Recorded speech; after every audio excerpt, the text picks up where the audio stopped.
guys, I recently raced my XRT and I was winning in the mains, okay? Winning 2 laps ahead and I thermaled out. So my track is a major sandy, amp hog, heat producing, battery draining beast of a track, right? So I bought a set of gears off of Amazon, MOD1.5. I got 4 pinion gears, a big 35-2 spur gear, and a cush drive adapter case thing. I'm going to show all that to you on the table. We're going to take it for a drive. And this kit was like $54 shipped. Let's go. And this is what you get in that kit. A 15, 16, 17, and 18 tooth pinion gear. 3 5mm to 8mm adapters. 3 of them. There's your 35 tooth spur gear. And right here, I thought this was a cush drive eliminator. But no, this is a metal case for the cush drive. Personally, I'm totally fine with the cush drive. So let's look at the ratios that what I had in it right here versus what I can get out of this. The setup I was running and got the overheat issue in was a 26 tooth pinion, 46 tooth spur, 1.77 to 1 ratio. I rounded these up, okay? Like 1.93, blah, blah, blah, who knows what, but I rounded them to make them easy, right? Now, with the largest pinion gear, 35 tooth spur gear, 1.94, not bad. This is a 1250 kV motor, so you kind of got to think about that. You know, this is probably good for 1100, but this is different. 17, 206, 16, 219, and 15, 233. So long as I can fit the 15 with the 35 in here, with the motor mount and the 56mm motor and all that, I'm going for this. Like I say, my track is super sandy. It's a major power hog, so I really want to gear it down to get some longevity and kind of hopefully keep my temperatures down. Let's go and put this together. I want to show you guys something a little bit interesting here. So this just drops into here like this. And it has to do with those 2 little tabs right there. So put your pin into the hole right here. Pull this down into there. You want to get this right here lined up just like that. Because you want it in the middle where the bolt holes are. Bolt holes. And now we got to get this aligned, right? So we got to get this set up to where it's going to look like this right here. Because those little pieces have to line up in the groove right there, right where the pin is. So we've got this in place, right? Now this is the thing. On the stock one, it's smooth and you actually have this little piece right here which can rotate inside of there. This one, it actually locks the pin. So you're not getting, you know, total cush drive goodness on this thing. I'm assuming we could take those off with a Dremel, but we're just going to put it together just like it sits, get this thing wrapped up, and see if we can take it for a drive. Because that is really interesting to me at how they got that set up. So, and that's it right there. Let's see. So pretty much those tabs eliminate the cush drive aspect of the cush drive. Well, that's interesting. At this point, we drop the spur gear on. Now, I'm actually kind of expecting that I'm expecting to shear those off in here. But they are on there. Now I'm going to add the bolts into place, a little bit of thread lock, and we should be good to go on this. If there's one thing for sure, yeah, I can certainly go down in pinion. Holy cow. Okay, let's talk about coolings, heat sinks, fans, all that stuff. You know, they are so overrated, overused, and oh wow, looks like I got fans now. All right, let's power these things up and see what they got. Running straight off to 6 volts. They're actually flowing pretty well. And the reason I got 6 volts on it is because I still got the stock steering servo in it. All right. Here we are, ready to go. Now, I got to tell you guys, everything on this truck should run easy now. It should just simply run a lot easier now. The batteries, 9,500 milliamp by CNHL. They also fit the XMAXX absolutely perfectly. So, yeah, these batteries should be on vacation for this drive, right? Let's go and find out.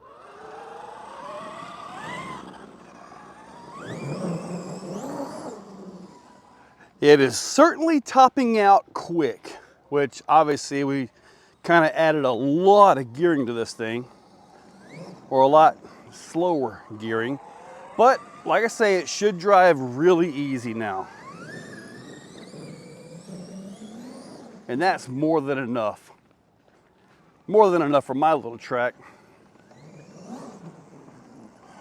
I just got to keep this thing from thermaling for when I race that 5T again. I can put the whooping on him and don't have to worry about it, right? The track is so dry. Look at this right here. Just watch this right here. I'm gonna come by nice and slow.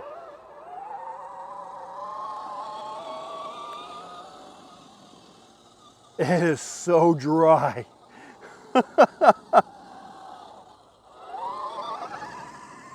Wow. This is gonna be a dusty race this weekend.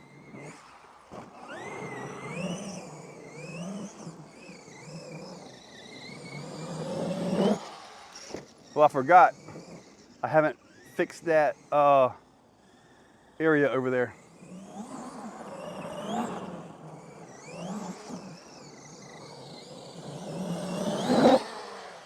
Wow, and it still gets way out there. Holy shamoly. Wow, look at all the dust. So let's go ahead and run some laps real quick. Just to see. Oh, I really need to work on this dirt. I forgot again. Wow, what a hit. Yeah, I kind of foot hoofed that a little bit and fixed it. Let's let's try it again.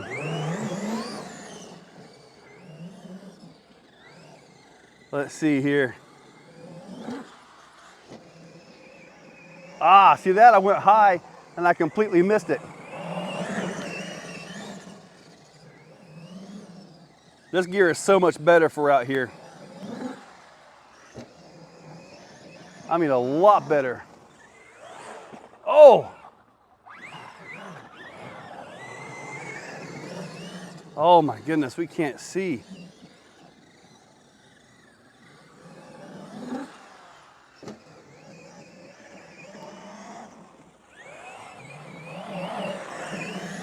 Wow.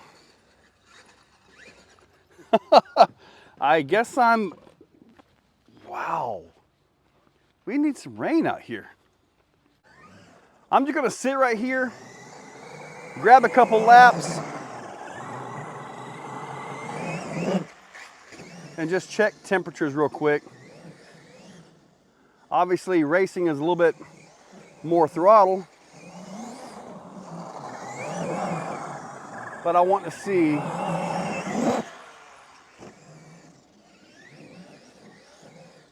that is rough over there.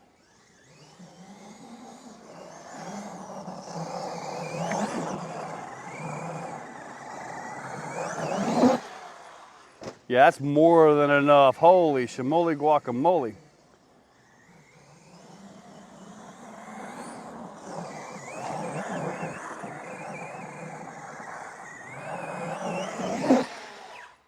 Whoa, air control is good.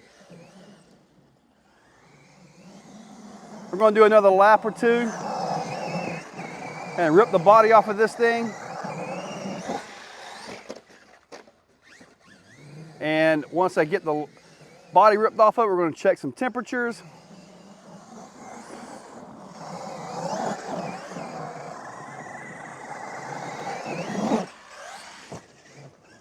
A little bit wild there.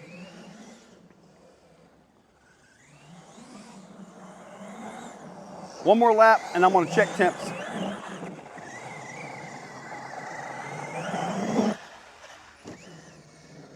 I could not see my truck right there.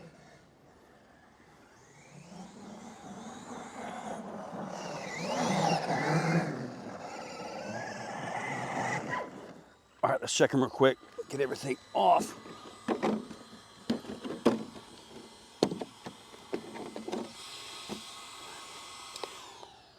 Turn everything off. Okay, there we go. Let's see what we got here. Yeah, see, pulling about 135. Ambient temps right now are around 80 degrees. Motor heat sink 115, 125. Let's get over here. 133, 130, 140 towards the end. So that has to be helping. Has to be helping the gearing, all that stuff. How much is the, so the mount itself is at 120. So that's helping out, pull heat and all that stuff away from everything. Now there isn't a metal chassis to help dissipate the heat as well, but at least we got some kind of additional area to heat soak and get this stuff cooled off. At this point, I'm gonna do it all over again, but I'm just gonna run it off camera for a little while just to get a feel, but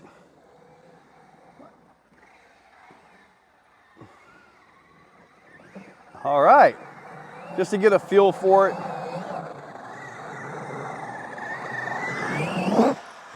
Wow. Don't want to hit that pipe over there. I was supposed to be doing this off camera. Nice correction right there, huh?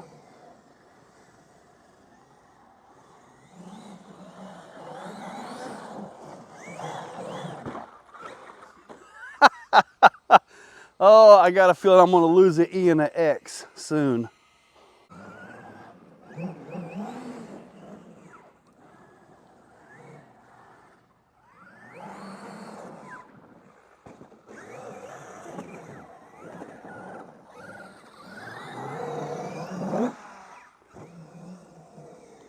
Been running for a few minutes here.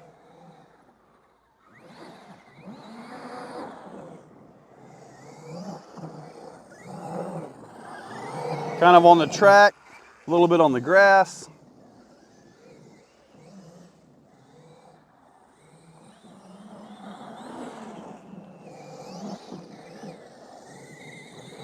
One more lap. We'll check those temperatures again. Battery power feels good. Punch feels good.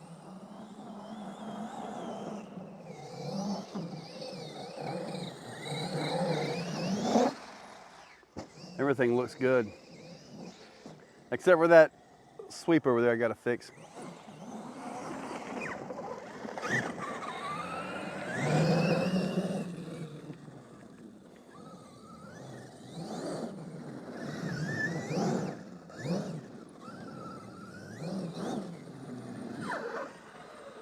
All right, get all that stuff ripped off real quick.